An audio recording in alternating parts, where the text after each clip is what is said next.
واقعه را بلدتون نقل کنم که یک دانه خوجین بود. یک زن بسیار مقبول و نوربند نام زهره داشت و یک روز می خوجین هم قصد سفر کرد.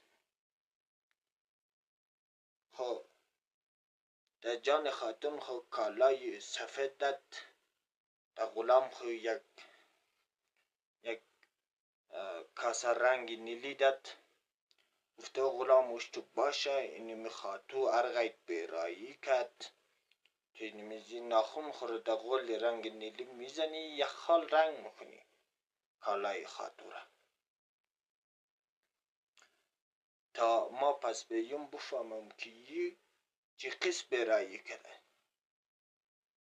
خب یی رفت و بعد از چند مدت که تیر شد، یک روز نامه نوشته کرد در غلام خو که کاری نکنه زهره که ننگی بشه،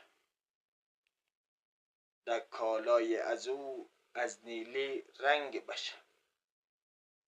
غلام هم نوشته کرد در جواب خوجین که از آمدن خوجه اگر درنگ بشه، چون باز آید زهره پلنگ بشه. علم که تو موری برو، لیکن زود پس بیا که زهره از تو پلنگ نشوه که بس خوبش نمی بچه.